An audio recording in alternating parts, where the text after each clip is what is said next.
Hola a todos, mi nombre es John Alexander Ardila y soy su docente del curso Métodos para Optimización en Ciencia de Datos.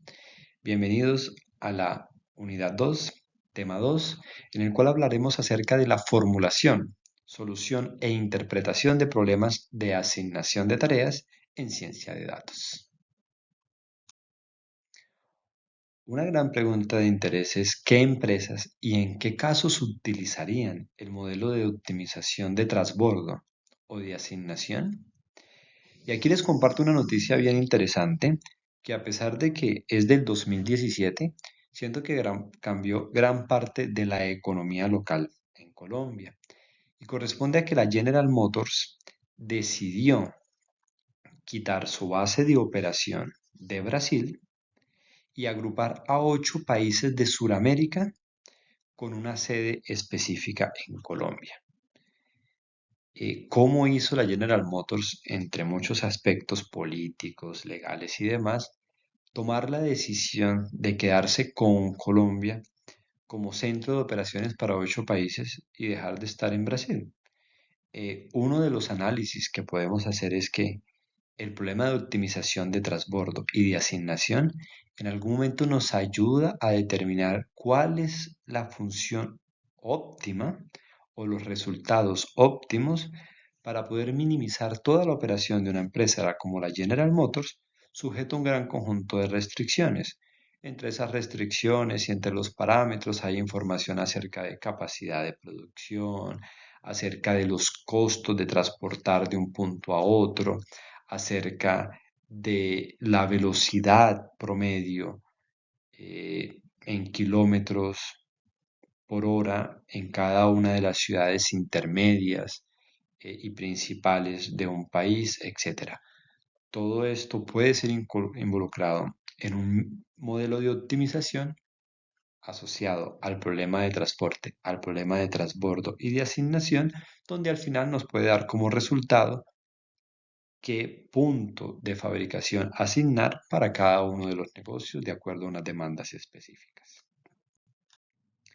En esta imagen se puede ver claramente cómo funciona el problema de asignación.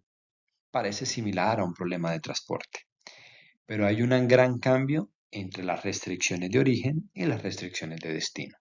En esta imagen podemos ver un conjunto de empleados al lado izquierdo, un conjunto de trabajos que deben ser asignados al lado derecho y un costo de asignar cada empleado a cada trabajo. Ese costo puede variar dependiendo del salario de cada empleado, de la distancia o viáticos que tengo que pagar para que cada empleado se transporte o se desplace a cada uno de sus puntos de trabajo. Y lo que tengo con números de 1 a la izquierda de cada uno de los empleados corresponde a ese valor 1 que debe ser asignado a cada uno de los trabajos de la derecha, haciendo una referencia a que solo necesito asignar un solo empleado a cada uno de los trabajos. En esta presentación pueden observar cómo se modela un problema de asignación. La variable x y j va a cambiar en comparación a como lo pensábamos en un modelo tradicional de transporte. En este caso tenemos una variable que es binaria, solo puede tomar números de unos o ceros, siendo 1 una condición en la que se asigna el empleado I a la tarea número J y siendo 0 esa asignación no se hace del empleado I al empleado J. La función objetivo sería muy similar, minimizar la doble sumatoria de los costos de asignación multiplicado por x y j. Lo único que cambia conceptualmente es que x y j es una variable binaria en comparación al modelo de transporte, donde tenía solo una restricción de no negatividad. Cuando vemos las dos restricciones sujeto a, vemos que x y j es igual a 1. En otras palabras, esa restricción me dice que solo puedo asignar a un empleado una sola vez. La restricción x y j igual a 1, donde la sumatoria se hace en i y sería para todo j, hace referencia a que los trabajos no pueden ser asignados más de una vez Y por último tenemos las restricciones de x y j, que será una variable binaria que solo puede tomar números de ceros o de unos. Y este es un ejemplo sencillo pero muy práctico de cómo funcionaría el problema de asignación. En ese enunciado nos ponen la tarea de asignar ciertos empleados con los cuales se notaron en términos de letras W, F, G y U a tres diferentes proyectos que son los proyectos A, B y C. Y esos empleados tienen un costo asociado a la distancia recorrida. Una interpretación es que el empleado W está a una distancia de 50 kilómetros del trabajo A, el empleado F está a una distancia de 18 kilómetros del trabajo número C. ¿Cómo asignar entonces cada uno de esos cuatro trabajos a esos tres diferentes proyectos?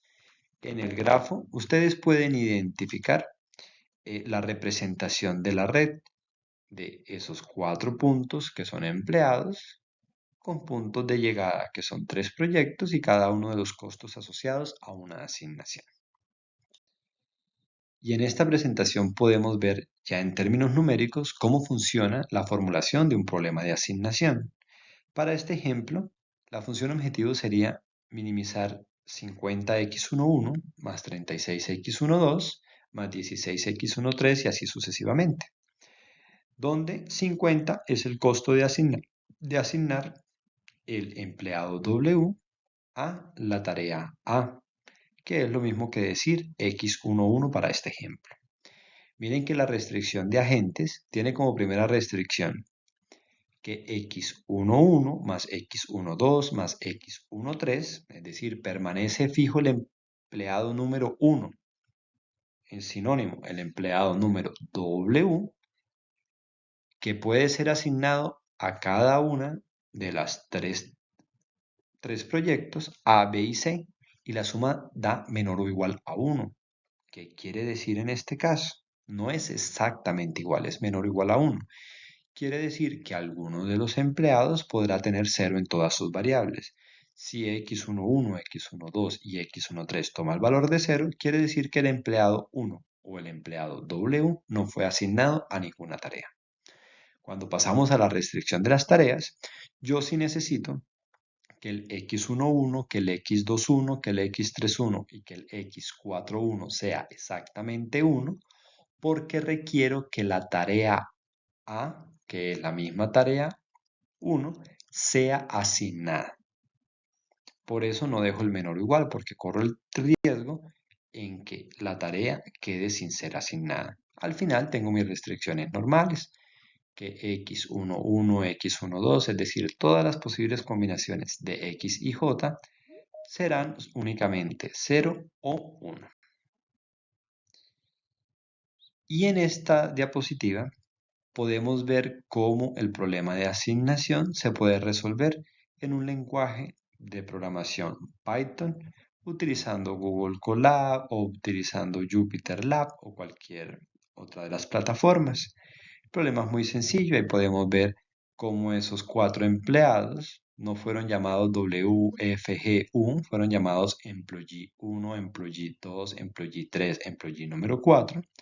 Podemos ver cómo la matriz de costos tiene la misma información que teníamos en el problema anterior y podemos ver cada una de las líneas de código que son muy fáciles de desarrollar y que al final me dan una solución al modelo, donde me dice como respuesta en la parte superior derecha que el empleado 1 es asignado al proyecto 3 con un costo de 16, que el empleado 2 es asignado al proyecto 1 o tarea 1 con un costo de 28 y que el empleado número 4 es asignado al proyecto 2. Si queremos saber cuál es la suma de costos totales de esas asignaciones, lo único que tenemos que hacer es sumar 16 más 28 más 25 y tenemos un valor total que puede ser el costo en dólares que implica pagar el transporte de cada uno de esos empleados a su destino. Aquí aparecen algunas restricciones del problema de asignación que de hecho ya habíamos mencionado en el ejemplo anterior.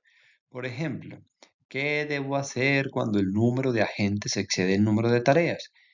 La sumatoria de x y j ya no debería ser igual a 1 estrictamente, sino que debe ser como aparece aquí en la presentación.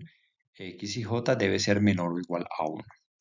¿Qué debo hacer cuando el número de tareas excede el número de agentes? Una alternativa en la programación o en la formulación es añadir suficientes agentes falsos para igualar el número de tareas. Los coeficientes de las nuevas variables deberán ser cero.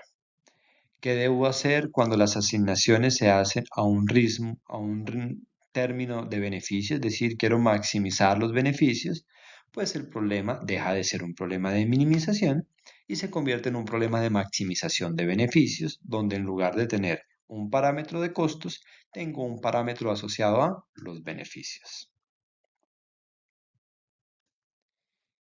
El siguiente gran problema que veremos de redes en esta unidad corresponde al problema de transbordo, en el cual yo tengo un conjunto de fábricas o orígenes en el lado izquierdo, un punto intermedio de almacenes y al lado derecho un punto de destino final o de clientes finales.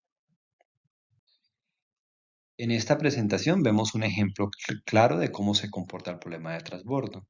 Supongamos que tenemos dos plantas de producción, una planta en Arnold y otra en Super Shelf. Tenemos dos puntos intermedios en Thomas y en Wadsworth y tenemos tres destinos finales, Xerox, Hewitt y Rodman. Y cada uno de esos puntos tiene una capacidad de producción. Esos valores de 75 a la izquierda corresponden a capacidades de producción. Los números de 50, 60 y 40 a la derecha corresponden a demandas de clientes finales o requerimientos de clientes finales. Y los costos que están en los arcos representan costos de transporte. ¿Cómo se formula un problema de transbordo? Como lo vemos en la parte derecha. Queremos minimizar los costos C y J multiplicado por la cantidad a transportar desde el punto de origen I hasta el punto de destino J, sujeto a una restricción de capacidad de producción. Esa es idéntica a la primera, a la del problema de transborde, de transporte, menor o igual a S sub I, siendo de referencia S la capacidad de producción. Pero viene una ecuación interesante que es la ecuación de transbordo. Esa sumatoria de x y k menor a la sumatoria de xkj igual a 0. En otras palabras, lo que me dice es que todo lo que llega a un punto intermedio k, que son Thomas y Wadsworth en este ejemplo, tiene que salir de ese punto. Y al final tenemos la restricción de demanda, que puede ser exactamente igual a D o mayor o igual a D.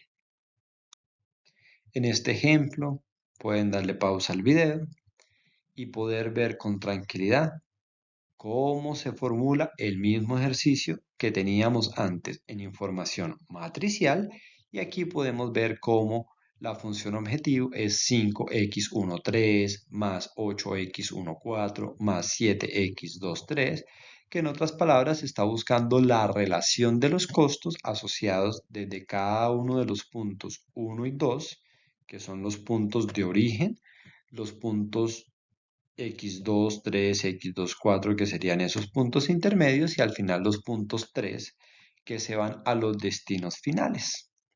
Las restricciones aparecen explícitamente cuál es la restricción o cómo debería quedar para la capacidad de producción de Arnold y Super Shelf, que son menores o iguales a 75.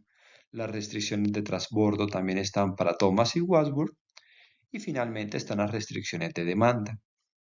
Con este ejercicio podemos entender perfectamente cómo funciona el problema de transbordo.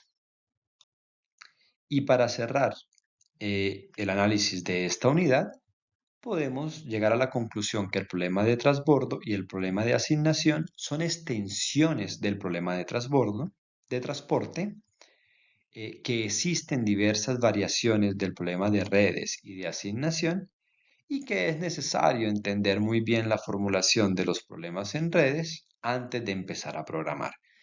Recuerden que cada vez que nosotros hacíamos o mostrábamos uno de los ejercicios, hacíamos énfasis en cuál era la función objetivo y las restricciones, hacíamos énfasis en cuándo debe ser el símbolo exactamente igual, cuándo puede ser menor o igual a la demanda o cuándo puede ser mayor o igual a la demanda o a la capacidad de producción. Todos esos son análisis que nunca nos los va a dar un modelo de programación en Python, que somos nosotros como programadores, como expertos en ciencia de datos, los que le debemos decir a un modelo qué permitimos o no permitimos al momento de encontrar las posibles soluciones. Muchas gracias.